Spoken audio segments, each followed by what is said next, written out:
We have some absolutely monumental news about Kyrie Irving, his future, and some potential teams that could be in the mix to acquire the multi-time All-Star. Now, Irving and the Nets have been in contract talks. They've been in talks. Kyrie Irving has an option to opt out of his contract coming up fairly soon, and he can become a free agent.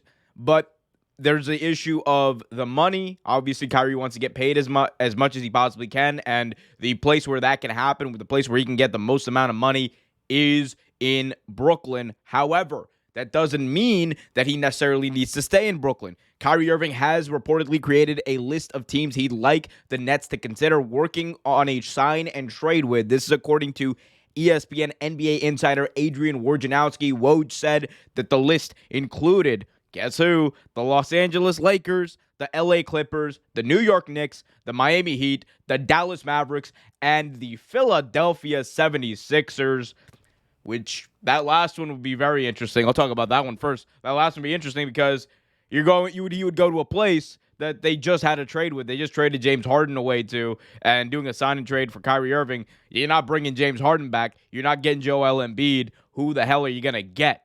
Because last time around when you traded the 76ers, if you're the Brooklyn Nets, what'd you get in return? You got Ben Simmons, who didn't play, and we don't know what his future is, whether he's coming back to basketball or not, or what that's going to look like. So, honestly, 76ers, out of the question. That's not a realistic situation there. Let's go up the list to the Dallas Mavericks. Now, the Mavericks, while interesting, would be, I think, one, not a great scheme fit for Kyrie Irving, someone who needs the ball to be dominant. Pair it up with someone like Luka Doncic, who is the star. He is the star there, and I don't know how long that's going to last with Kyrie Irving, to be honest with you. He's going to have to take second looks. He's going to have to be a secondary option on that team. I don't know if that's exactly what he's looking for, unless he's playing with someone who he knows and respects and has played with on the international team with in Kevin Durant.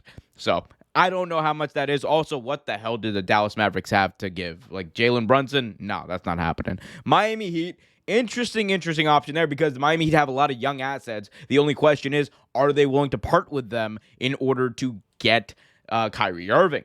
Miami has people like Tyler Hero. They have Duncan Robinson. They have some pieces they could move, some really consequential pieces to that team. But do the Heat really want to go in that direction of getting a guy like Kyrie Irving in that where he's going to fit into the team? Because they seem to have a really good team culture thing going there. They seem to really understand. Like here's the thing about the Miami Heat. Even though they didn't get to the NBA Finals this year, that's a team that's going to be a threat every single year the way it's currently constructed, and they fire on all cylinders. Like I'm talking about whether we're talking about just basketball, the way they play together, the chemistry, all the way over to the fact of just the coach and the culture they built. Jimmy Butler has come there and created such a great culture, and that group of guys just seem like, I don't know. I just wouldn't break it up if I'm the Miami Heat. Like, this is not a must-have move for them, in my opinion. New York Knicks are always going to be in this conversation. Money, New York, sure, whatever. It's not going to happen there. Sorry, Knicks fans. Now that leaves the two LA teams, the Los Angeles Clippers and the Los Angeles Lakers. Let's talk about the Clippers first. Los Angeles Clippers, obviously, they are coming off a year where they did not have Kawhi Leonard. They have Paul George, who could potentially be a trade asset in this, and he could be the primary trade asset in this. Paul George and some picks and some other hoopla for Kyrie Irving. Wouldn't be bad, I think. The only question that remains is the Kevin Durant situation, whether he'd be okay with that. We'll get to KD in just a little bit, but that to me is the most likely scenario here of a deal that could go down with any of these teams that I just mentioned. I just don't think anyone else has as much capital and as much motive, honestly, to get a guy like Kyrie Irving, because he'd be paired up with a guy like Kawhi Leonard, who they could do some real damage. Lastly, let's talk about the LA Lakers. This is a trade that would, in all likelihood, land Kyrie Irving back under the, not tutelage of, but back as teammates with LeBron James, who he left high and dry in 2018 as part of the Cleveland Cavaliers. So look, I'm a Cavs fan. Full disclosure, that does not predispose me to like Kyrie Irving. I'm going to be totally honest with you. I have criticisms of him that are come from me as a fan. There are other criticisms of Kyrie Irving that come from me as a legitimate criticism. One of them is that Kyrie Irving, say what you want, every 3 years it just becomes a little bit of a carousel with him. Look at where we're at now. There's serious talks about him leaving Brooklyn. And you could argue, yeah, the Lakers really only have 2-3 years shelf life left the way they're kind of constructed now, because it all depends on where Bronny's going to go. Wherever Bronny goes, LeBron James will end up going. That's just what's going to happen. So, and we don't know if that's definitely going to be the Lakers. Definitely not if they make this trade, because they just won't have any picks left. But so the Lakers are in a situation here where they have Anthony Davis, who is injury prone, who there's been some rumblings that maybe he's going to be traded. Okay. I don't buy it. I don't think the Lakers should do it. That leaves the question of who, in all seriousness, are you going to trade for? You're not trading LeBron. You're not trading AD.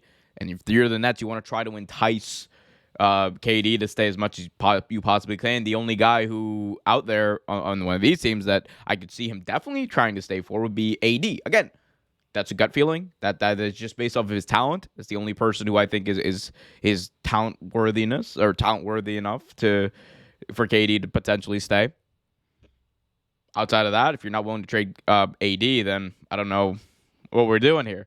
But it would be interesting to see how that dynamic with LeBron James would work. At the end of the day, for the Brooklyn Nets to trade Kyrie, it would be a proposition of admitting that this era of Nets basketball was a failure. Because no matter what, you trade Kyrie Irving, KD is not that far behind from leaving Brooklyn. He might not even show up, because he just might say, okay, that's fine, trade me. KD still has a few years. I think he has 2-3 years left on his contract right now. So he's in a situation where he doesn't really have necessarily the power, but he's also just KD. He can just be like, I want out, trade me, get as much as you can for me now, because I'll hold out and I'm not re-signing. That's the thing about these star players. They can do that now, and KD's a good enough player to actually do that.